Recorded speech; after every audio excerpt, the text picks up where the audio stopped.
नमस्कार, बहुत बहुत स्वागत है आपका आपके अपने चैनल किस्मत का पंचम पर।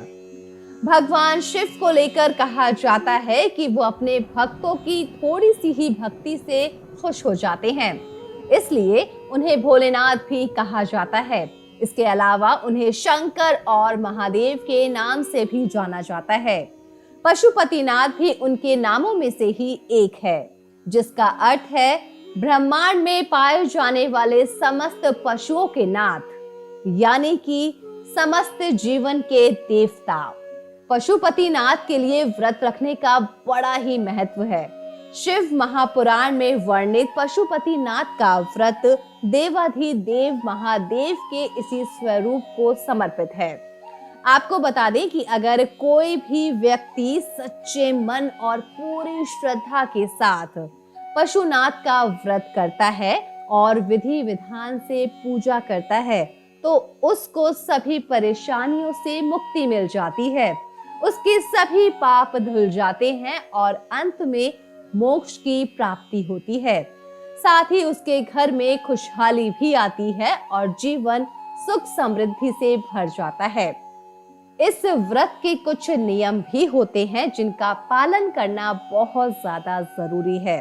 तो आज के इस वीडियो में हम जानेंगे कि पशुपति व्रत को कब करना चाहिए, कितने सोमवार का ये व्रत होता है, पूजा में क्या क्या सामग्री होती है, विशेष मुहूर्त क्या है, पशुपति व्रत के नियम क्या हैं, पशुपति व्रत की उद्यापन विधि भी हम अपनी इस वीडियो में जानेंगे और साथ ही ये भी जानेंगे कि क्यों मनुष्य को जीवन में एक बार जरूर रखना चाहिए पशुपति व्रत, और मासिक धर्म में पशुपति व्रत कैसे किया जाता है, क्या उस समय में ये व्रत मान्य होगा या फिर नहीं। ये सारी की सारी जानकारी आपको मिलेगी हमारी इस वीडियो में, तो वीडियो को अंत तक जरूर देखिएगा। अगर आप पशुपतिनाथ व्रत रख रहे हैं तो आपको बता दें कि ये व्रत लगातार 5 सोमवार तक किया जाता है। इसका मतलब ये है कि पहले सोमवार से आखिरी सोमवार तक के बीच में कोई भी सोमवार छूटना नहीं चाहिए। इसके अलावा आपको हम ये भी बता दें कि पहले सोमवार की पूजा जिस मंदिर में की जाती है, उसी मंदिर में अगले 4 सोमवार की पूजा करनी चाहिए। वैसे आपको बता दें कि पशुपति व्रत के दौरान अगर आपको किसी कारणवश दूसरी जगह जाना पड़ रहा है, दूसरे शहर जाना पड़ रहा है और आप उसी सेम शिव मंदिर में नहीं जा पा रहे हैं, तो ऐसे में आप उस सोमवार को टाल दीजिए, क्योंकि व्रत का पूजन एक ही शिव मंदिर में करना चाहिए। अर्थात अपने पूरे पशुपति व्रत की पूजा आपको एक ही शिव मंदिर में करनी है। पूजा के बाद जरूरतमंदों को दान जरूर करना चाहिए, इससे भगवान भोलेनाथ बहुत खुश होते हैं। पशुपति व्रत को शुरू करने के लिए किसी विशेष महीने या किसी विशेष शुभ मुहूर्त का चयन करना जरूरी नहीं है। ये व्रत केवल सोमवार के दिन ही रखा जाता है, इसलिए आप इस व्रत को वर्ष के किसी भी महीने के सोमवार से शुरू कर सकते हैं। अब दूसरा सवाल ये आता है कि पशुपति व्रत को कितने सोमवार करने चाहिए। तो शास्त्रों में पशुपति व्रत को लगातार 5 सोमवार रखने का विधान बताया गया है। 5वें सोमवार को इस व्रत का उद्यापन किया जाता है। एक पशुपति व्रत को पूर्ण करने के बाद अगर आप दोबारा से इस व्रत को धारण करना चाहते हैं, तो 1 या फिर 2 सोमवार छोड़कर आप व्रत को फिर से शुरू कर सकते हैं। अब आपको बता देते हैं कि पशुपति व्रत की पूजा की सामग्री क्या होती है। भगवान शिव को प्रसन्न करने के लिए ये व्रत किया जाता है, इसलिए इस व्रत में वो सामग्री ही यूज होती है जिसे हम शिवलिंग पे अर्पित करते हैं। हमारे शास्त्रों में कई ऐसी सामग्रियों का वर्णन किया गया है जो भगवान शिव को बहुत ज्यादा प्रिय हैं। बस आपको इतना ध्यान रखना है कि जिस भी सामग्री से आपने सुबह का पूजन किया है, थाल में बचे हुए उन्हीं सामग्री से ही शाम के पूजन करने का विधान है। जब आप पशुपति व्रत की सामग्री की थाली लें तो उसमें आपको पीला, लाल और सफेद चंदन रखना है, पुष्प, रोली, कलावा, गुलाल, अबीर, भांग, धतूरा, भस्म, अक्षत, बेलपत्र, शमी पत्र, धूप, दूध, दही, शहद और शक्कर से निर्मित पंचा अमृत और एक लोटा जल, ये सब चीजें पशुपतिनाथ के व्रत की सामग्री में होनी चाहिए। शाम के पूजन के लिए 6 दीपक लीजिए और भगवान शिव को भोग लगाने के लिए घर में ही बना हुआ कुछ मीठा प्रसाद लें। शिव महापुराण में पशुपति व्रत के नियम बताए गए हैं, जिसे जान लेना बहुत ज्यादा जरूरी है। इन नियमों की अनदेखी करके आप इसके पूर्ण फल को प्राप्त नहीं कर सकते हैं। तो चलिए सबसे पहले ये जानते हैं कि पशुपति व्रत के नियम क्या हैं। तो पशुपतिनाथ का व्रत लगातार 5 सोमवार तक करने का विधान बताया गया है। पशुपति व्रत की पूजन शिव मंदिर में ही करना अनिवार्य है। तीसरा सबसे जरूरी बात यह है कि पशुपति व्रत के पहले सोमवार की पूजा आपने जिस भी शिव मंदिर में की है, उसी शिव मंदिर में आपको 5 सोमवार की पूजा अनिवार्य है। यानी कि आपने पूरे पशुपति व्रत की पूजा एक ही शिव मंदिर में करनी है। पशुपति व्रत के दौरान अगर किसी कारणवश आपको कहीं दूसरी जगह या दूसरे शहर जाना पड़ रहा है और उसी शिव मंदिर में जाना असंभव है, तो इस व्रत को अगले सोमवार पर आप टाल दीजिए। लेकिन व्रत का पूजन एक ही शिव मंदिर में करना जरूरी है। पशुपति व्रत में सुबह और शाम के प्रदोष काल में यानी कि दिन में 2 बार शिवलिंग की पूजा का विधान है। व्रत में दिन के दौरान फलाहार कर सकते हैं। शाम के पूजन के बाद सेंधा नमक से बने सात्विक अन्न ग्रहण कर सकते हैं। पशुपति व्रत में सुबह की पूजा कैसे करनी है, चलिए अब इस बारे में जान लेते हैं।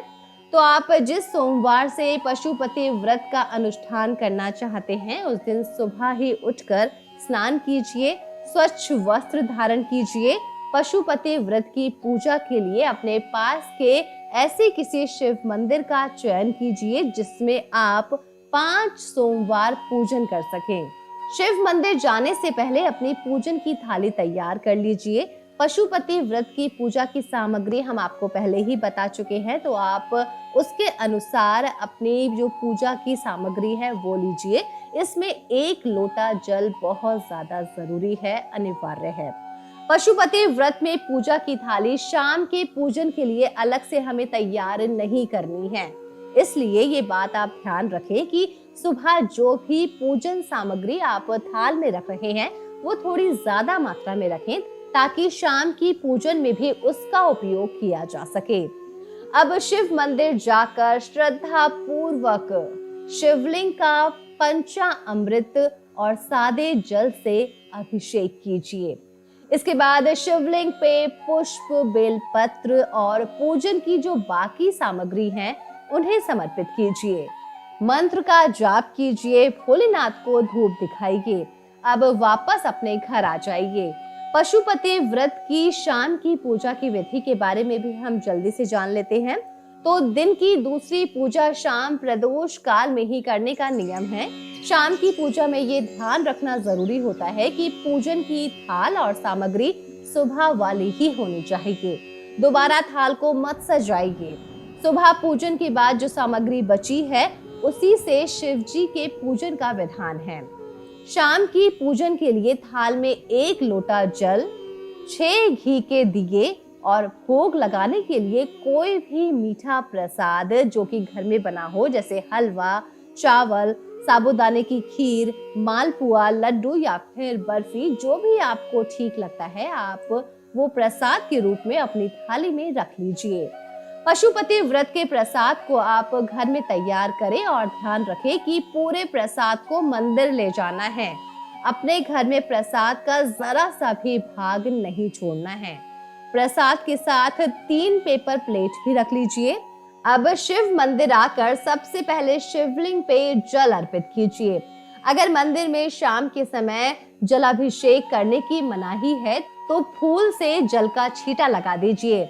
इसके बाद शिव जी का बाकी बचे सामग्रियों से श्रृंगार कीजिए।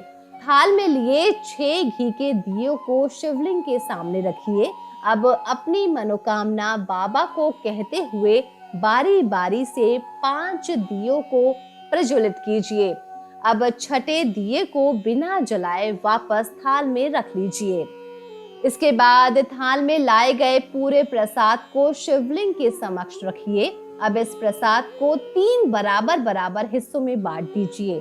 2 हिस्से शिवलिंग को समर्पित कर दीजिए और एक बचे हुए हिस्से को वापस थाल में रख लीजिए। अब आपकी जो भी मनोकामना है वो शिव जी को बोलिए। अब वापस अपने घर के लिए निकल जाइए। घर के मुख्य दरवाजे के सामने आप बाहर ही बैठ जाइए। अब जो एक दिया आपकी थाल में वापस आया है उससे अपनी मनोकामना बोलते हुए प्रज्वलित कर दीजिए। अब इस दीपक को अपने दाहिने तरफ रख दीजिए, यानी कि हमें ये जो दिया है वो घर के गेट के बाहर ही लगा देना है। इसके बाद अपने घर में प्रवेश कीजिए। घर में प्रवेश के बाद थाल में लाए गए प्रसाद के एक हिस्से को आप खुद ग्रहण कीजिए। इस प्रसाद को अपने परिवार के सदस्यों या फिर किसी और को नहीं देना है। प्रसाद ग्रहण करने के बाद भोजन कीजिए। इस तरह पूजन करने के बाद आपके पशुपति व्रत के पहले सोमवार का व्रत पूरा होता है। ठीक इसी तरह से आपको 4 सोमवार पूजन करने हैं। 5वें सोमवार को सुबह की पूजा तो वैसी ही होगी, लेकिन शाम की पूजा थोड़ी सी अलग होती है, क्योंकि पशुपति व्रत के 5वें सोमवार की पूजा उद्यापन की पूजा होती है। इसमें 5वें सोमवार में शाम को पूजा करते समय उद्यापन कर दिया जाता है। तो चलिए अब हम ये जान लेते हैं कि 5वें सोमवार की पूजन विधि यानी कि पशुपति व्रत की उद्यापन विधि क्या है। शिव महापुराण के माध्यम से पशुपति व्रत की उद्यापन विधि बताई गई है। 5वें सोमवार को सुबह की पूजा उसी तरह से होगी जैसे कि आप बाकी सभी सोमवार की पूजा करते हैं, लेकिन शाम की पूजा में 2-3 बातों का विशेष ध्यान रखना चाहिए। आपको बता दें कि 5वें सोमवार की पूजा के लिए कुछ सामग्री हमें चाहिए होती है। एक पानी वाला श्रीफल यानी कि नारियल, शिव को समर्पित करने के लिए एक ही तरह के 108 पुष्प या फिर पुष्प की 108 पंखुड़ियां। आप 108 बिल्व पत्र या फिर अक्षत या मखाने या फिर हरा मूंग के 108 दाने भी ले सकते हैं। कलावा लीजिए। 5वें सोमवार की पूजा विधि के बारे में हम आपको अब बता देते हैं। शाम की पूजन के लिए जो नारियल आपने बाजार से लिया है उस पर मौली या कलावे को 5 या 7 बार लपेट दीजिए। अब अपनी सुबह की थाल में उस श्रीफल को रख लीजिए। साथ ही साथ शिव जी को भी 108 वस्तुएं समर्पित करनी होती है, उसे भी अपने साथ मंदिर ले जाइए। पहले की ही तरह 1 लोटा जल, प्रसाद, 6 दीपक और 3 पेपर प्लेट भी रख लीजिए। मंदिर पहुंचकर शिव जी को जल समर्पित कीजिए। इसके बाद सुबह की बची हुई सामग्री से शिव जी का श्रृंगार कीजिए। अब घर से लाए गए प्रसाद को शिवलिंग के समक्ष रखिए। उसके 3 बराबर बराबर हिस्से कीजिए। 2 हिस्से वहीं छोड़ दीजिए और 1 हिस्सा वापस थाल में रख लीजिए। इसके बाद थाल में लाए गए 6 दियों को नीचे रखिए। अपनी मनोकामना बोलते हुए 5 दीपक प्रज्वलित कर लीजिए और 6वें दीपक को बिना जलाए वापस थाल में रख लीजिए। अब लाए गए 108 सामग्री को एक एक करके शिव जी को समर्पित कीजिए। हम आपको पहले ही बता चुके हैं 108 चीजें क्या है। वो पुष्प हो सकते हैं, किसी पुष्प की पंखुड़ियां हो सकती हैं, हरे मूंग के 108 दाने भी हो सकते हैं। तो जो भी आपको ठीक लगे आप वो ले लीजिए। अब लाए गए 108 सामग्री को एक एक करके शिव जी को समर्पित कीजिए। मन ही मन में मंत्र का जाप कीजिए। नारियल को शिव जी को स्पर्श कराकर नीचे रख दीजिए। ध्यान रखें कि नारियल को शिवलिंग की जलधारी पे मत रखिए। नारियल चढ़ाते समय उसके ऊपर 11 रुपए की दक्षिणा भी रख दीजिए। शिव जी को नमन कर अब अपने घर को लौट आइए। घर के मुख्य दरवाजे के सामने बैठकर मनोकामना बोलते हुए थाल में बचे हुए एक दीपक को जलाइए और उसे अपने दाहिने तरफ रख दीजिए। अब घर में प्रवेश कर लीजिए। प्रवेश करने के बाद भोजन करने के पहले उस प्रसाद को ग्रहण करना जरूरी होता है जो आपने बनाया होता है। इस तरह आपका पशुपति व्रत पूर्ण होता है। चलिए, ये तो रही व्रत की विधि और ये कैसे करना है, और अब जान लेते हैं कि मासिक धर्म में पशुपति व्रत कैसे किया जाता है। कई महिलाओं के मन में ये प्रश्न जरूर उठा होगा कि अगर पशुपति व्रत शुरू कर लिया है और किसी सोमवार के दिन अगर मासिक धर्म यानी कि पीरियड्स आ गए हैं तो इस स्थिति में क्या किया जाए, व्रत मान्य होगा या वो खंडित हो जाएगा। तो आपको बता दें कि मासिक धर्म आ जाए तो उस स्थिति में आप पूरे दिन व्रत का पालन कीजिए, पूरे दिन फलाहार कीजिए और रात्रि में सात्विक भोजन कीजिए, लेकिन इस दिन शिव जी का पूजन मत कीजिए। इस दिन का व्रत 5 सोमवार के व्रत की गिनती में मान्य नहीं होगा। इस दिन के व्रत को अगले सोमवार के लिए आप टाल दीजिए। इस तरह से आप पशुपति व्रत को पूरा कर सकते हैं। पशुपति नाथ का व्रत बहुत ही ज्यादा महत्वपूर्ण है और ऐसा माना जाता है कि जीवन में एक बार इस व्रत को जरूर करना चाहिए। तो आपको हमारी आज की वीडियो कैसी लगी हमें कमेंट बॉक्स में जरूर बताइएगा। वीडियो पसंद आई है तो लाइक और शेयर कीजिएगा, और अभी तक अगर आपने हमारे चैनल को सब्सक्राइब नहीं किया है तो हमारे चैनल को अभी सब्सक्राइब कर लीजिए, जिससे कि आप इसी तरह की वीडियोस को और देख सकें। फिलहाल हमें दीजिए इजाजत, लेकिन आप रखिए अपना और अपनों का ख्याल। नमस्कार।